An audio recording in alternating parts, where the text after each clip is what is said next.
mereka yang hati ada penyakit, dia akan ikut benda-benda yang mutasyabihat ni. Ibtigha' al-fitnah. Kerana tujuan apa? Nak cipta kekacauan. Dia suka tengok orang pening. Dia suka tengok orang bergaduh. Suka tengok orang kafir mengkafir. Itu fitnah tu. Fitnah. Fitnah ni orang Melayu faham, buat ngumpat tu fitnah kan. Tapi fitnah dalam Quran ni dia lebih besar daripada tu. Fitnah ni adalah satu apa kita kata macam fitnah dajjal kan kita panggil kan. Bukan dajjal tu datang mengumpat orang, bukan. Dajjal ni kaki mengumpat Ustaz sebab ada fitnah dajjal Ustaz. Kan. Fitnah ni satu ujian besar. Kan, atau dia suka kekacauan yang besar. Fitnah tu. Wa ibtigha' ta'wili. Ada yang memahami ayat ni secara zahir. Inilah orang-orang yang nak mentakwilkan ni. Dia nak mentakwilkan tu sebab tu dia termasuk dalam golongan yang penyakit hati. Takwil kat sini maksud dia ni nak mencari-cari makna lain yang tidak sesuai dengan hawa nafsu dia. Ibtigha', dia nak cari makna lain, Ni selari dengan keinginan-keinginan golongan musyrikun. Dan Muhammad datangkan Quran lain lah, kan? Tak kenalah dengan apa yang kami nak. Kan? Kamu kata Tuhan macam ni, Tuhan ada banyak, kau nak satukan Tuhan kan? Tukar. Change it. Ibtigha' ta'wili. Wa ma ya'lamu ta'wilahu illallah. Kan? Tapi hakikat maksud dia. Okey. Bila kita sebut ibtigha' ta'wili tadi tu, dia ada satu sikap yang dia tidak mahu ayat tersebut tidak selari dengan keinginan apa yang dia nak.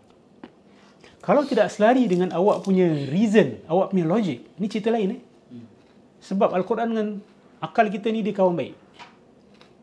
Kalau ada percanggahan, maksud dia salah satu mesti salah. Ni controversial statement ni. Saya bagi contoh mudah je. Ada tak orang yang percaya bumi ni mendatar? Ada tak aliran yang berpegang mati-matian bumi ni mendatar? Apa hujah dia? Tak, dia guna Quran dengan hadis.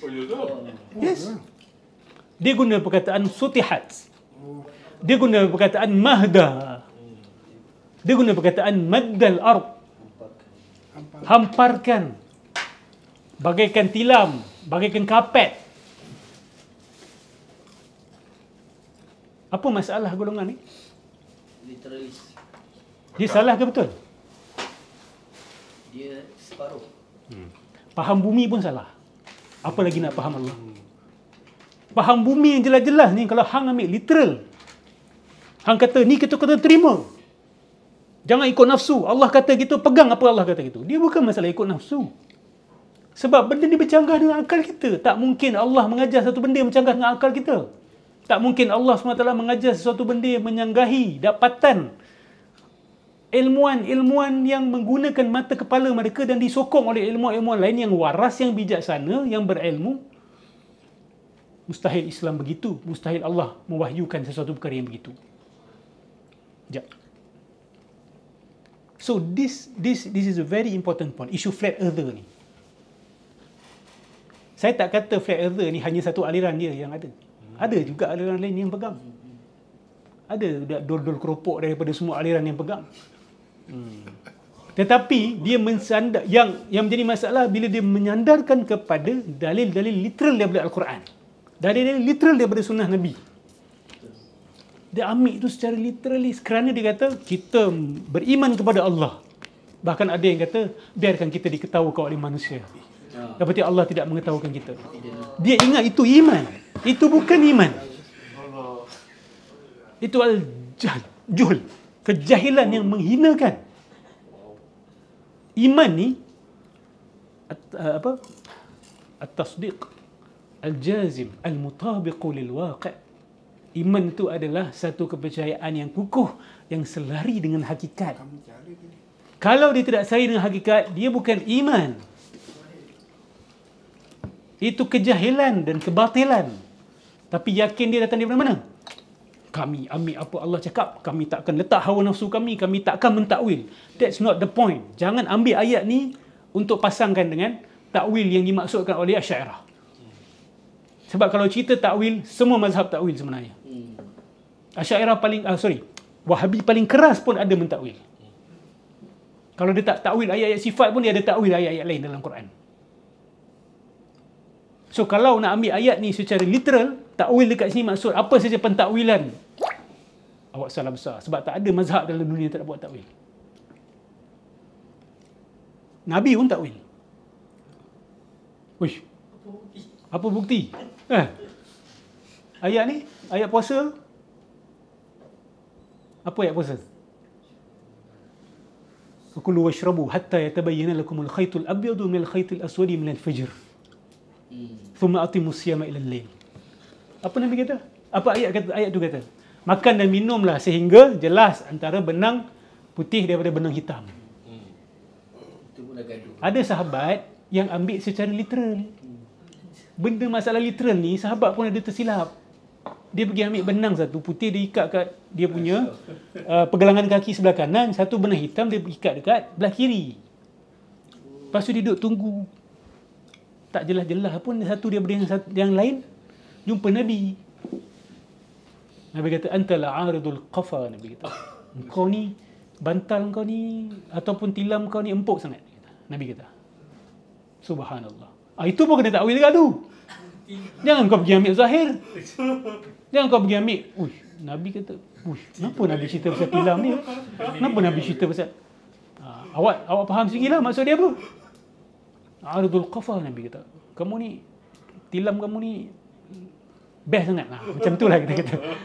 Subhanallah, Nabi punya bahasa apa bukan main. Nabi kata apa? White thread tu adalah twilight. Sebelum Fajar Sadiq tu. Fajar Sadiq ni adalah apa kita panggil Fajar Sadiq, bahasa Melayu panggil apa? Menyingsing tu. Dia ada putih, cahaya putih keluar sebelum subuh tu. Dia ada dua, dia ada Fajar Kadzib, ada Fajar Sadiq. Ada satu cahaya putih yang keluar sebelum subuh. Lepas tu ada keluar lagi satu. Dia yang kedua itulah tanda subuh. Kenapa Allah tak terus terang je Ustaz? Kenapa Allah tak kata terus fajar keluar? Kenapa Allah kata benang putih benang hitam? Nak kata orang Arab faham, orang tu tak faham. Dia Arab, dia zaman Nabi tu. So macam mana kita nak kata? Sahabat lain faham? Kita tak tahu sahabat lain macam mana. Kan mungkin sahabat lain Nabi dah jelaskan dulu. Sahabat ni tak dengar penjelasan Nabi. Tu yang saya kata, Nabi takwil tak ayat tu? Itu takwil itu. Takwil. Kalau ambil secara zahir maksud dia itu macam mana tu? So tak ada mazhab dalam Islam ni tak takwil.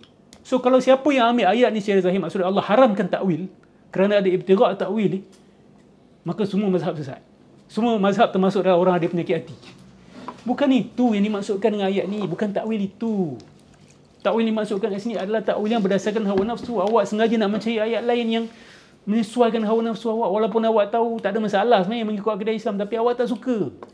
You don't like it. Dia tak sesuai dengan falsafah awak. Dia tak sesuai dengan background awak. Nampak tak bijak. Itu. Lepas tu Allah kata, wa ma ya'lamu ta'wilahu illallah. Tapi hakikat makna dia itu adalah Allah saja yang tahu. Atau tafsir lain mengatakan ibtigha' ta'wilih ni dia meninggalkan benda yang muhkamat tu, yang zahir tu pun dia nak takwilkan juga. Dia mencari-cari. Ibtigha' ni maksud dia mencari-cari takwil. Takwil ni dia bukan default state kalau awak nak faham. Default state adalah faham yang zahir. Bila ada qarinah, bila ada petanda yang membuat kita fikir bahawa mungkin ini kiasan. Kalau ada qarinah, kan, kita kata aku nampak singa dekat zoo. Okey. Ke awak kena takwilkan dulu? Ke ambil zahir dulu? Al-aslu fil kalam al-haqiqah. Asal, the default state of every statement ambil secara zahir dulu. Kecuali ada qarinah. Tadi singa tu berkhutbah bukan main hebat. Di sini ada qarinah yang membuatkan kita, jap. Takkan sini berkhutbah kan? Fikir sekejap. Ustaz, tadi pergi solat masjid, mungkin dia punya imam ni hebat. semangat dalam menyampaikan. Kat situ gimana tu? Tapi tadi tu, bila awak nampak singa dekat zoo, awak jangan terus pergi takwil pula. Ustaz Nur nampak syekh dia dekat dalam zoo. Kan? Ataupun nampak the default state haqiqah. Lepas tu kalau ada qarina, baru awak pergi kepada kiasan. Awak pergi kepada majaz. Apa lagi dalil yang dia orang pakai untuk kata bumi ni flat? Saya suka contoh ni sebab saya kata bumi yang terpampang depan mata kita ni pun, bila kita ambil secara literal, kita boleh sesat. Apatah lagi berkenaan dengan Allah Subhanahu Wa Taala. Tapi bukan bermakna semua ayat literal tentang Allah dalam Quran dan semua ayat bukan literal. Tidak. Ada ayat literal tentang Allah. Ada ayat tidak literal tentang Allah. Dan tak ada masalah. There's no problem with that. It's not an issue.